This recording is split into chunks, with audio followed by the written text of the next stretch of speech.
NASA reports that Earth is getting dimmer since 1990. क्या मतलब हुआ? कोई बताएगा हिंदी में? नासा ये बता रही है कि 1990 से पृथ्वी की चमक धीमी पड़ रही है। ये तो केवल अनुवाद हुआ। इसका मतलब क्या है? सही मतलब क्या हो सकता है इसका? वैज्ञानिक दृष्टिकोण से सोचो।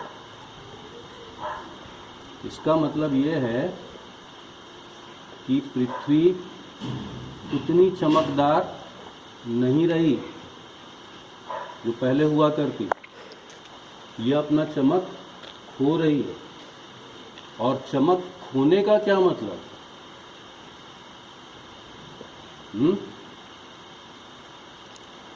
ऊष्मा का संचरण विज्ञान में पढ़े हो, 3 प्रकार से होता है: चालन, संवहन और विकिरण। 3 प्रकार हैं। इन्हीं 3 में से जो विकिरण वाला प्रकार है, उसकी वजह से कोई भी चीज़ हमको दिखाई पड़ती है। ब्रह्मांड की प्रत्येक वस्तु सदा विकिरण छोड़ती है या ग्रहण करती है, हमेशा। ये होगा ही।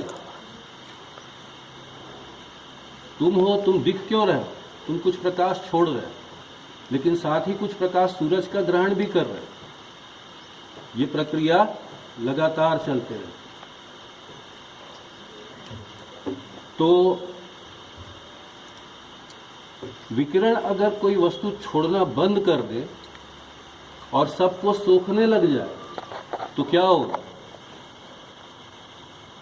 वो वस्तु गर्म होने लगे।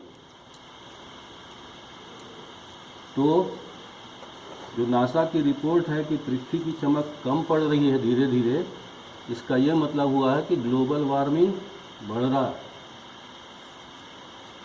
एक सीमा होती है जिसके बाद वो ऊष्मा को फिर छोड़ना ही पड़ता है। जैसे सूरज, वो बहुत गर्म है, वो ऊष्मा छोड़ेगा ही छोड़ेगा। वो ग्रहण करने का काम तो मुश्किल है करना। उससे तेज गर्म कुछ आएगा तो वो ग्रहण करेगा। समझ रहे हो? तो क्या तरीका हो सकता है कि हम इसको फिक्स करें? कोई चीज अगर नहीं चमकती है तो कैसे चमकदार बना ले? किसी के पास है समाधान?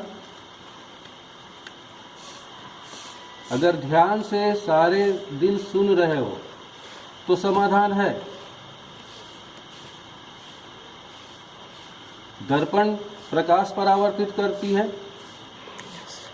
चमकदार होती है। तो दर्पण, क्या पूरा पृथ्वी में दर्पण बिछा दें? और कोई दूसरा तरीका कैसे चमकदार बनाए?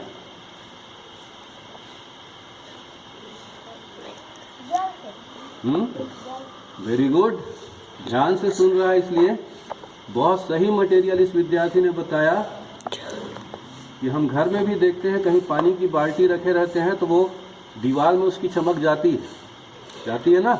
Yes sir. तो अगर हम पूरी पृथ्वी में जल भर दें तो पृथ्वी चमकने लगेगी, है ना? अच्छा सा सॉल्यूशन दिया। और मुझे आश्चर्य है कि इंजीनियर बेटों ने भी मुझे सही जवाब नहीं दिया। मेरे 2 बेटे हैं, एक इंजीनियर है, उसके दिमाग में भी ये बात नहीं आई कि पानी एक ऐसा पदार्थ है जो बड़ी आसानी से ऊष्मा को परावर्तित करेगा और उसकी वजह से पृथ्वी की ग्लोबल वार्मिंग कम हो सकती है। लेकिन ऐसे तो नहीं होगा, पानी भरेंगे कैसे? तो वही हमारा उपाय है, जिसे हम भूमि यज्ञ कहते हैं, है ना? वो एक प्रोजेक्ट है। अब दूसरी बात आती है, हमारा वीडियो तो अभी बहुत लोग नहीं देख रहे हैं। हमारी भांजी ने एक निवेदन किया कि आप 60 वीडियो बनाइए। तो आज मैंने कभी तो नहीं हूँ, लेकिन एक गाने की रचना की कैसे भी करके आज 1 घंटे पहले, पहली बार जिंदगी में। सुनना चाहोगे? Yes sir. तो सुनाते हैं तुमको, और अगर तुम गाना चाहोगे तो गा भी सकते। तो कहाँ है गाड़ी?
तो ठीक लगा गाना? कितने लोग गाना चाहेंगे? तुम लोग गाओगे? अब म्यूज़िक वगैरह तो नहीं है, संगीतकार लोगों से निवेदन करना पड़ेगा कि वो म्यूज़िक वगैरह बना सके तो बनाए। Yes sir. तो मैं YouTube के दर्शकों से भी निवेदन करता हूँ कि अगर वो देखें, वो चाहें, अपनी इच्छा से इस चैनल में प्रसारित किसी भी कंटेंट का अपने चैनल में उपयोग कर सकते हैं। वो चाहें तो गाना बना सकते हैं। ये पूरा कार्यवाही ग्लोबल वार्मिंग के विरुद्ध आंदोलन के लिए है। कृपया साथ देने का कष्ट करें। चैनल को लाइक सब्सक्राइब करें, अधिक से अधिक फैलाएं। आज के लिए इतना ही। धन्यवाद।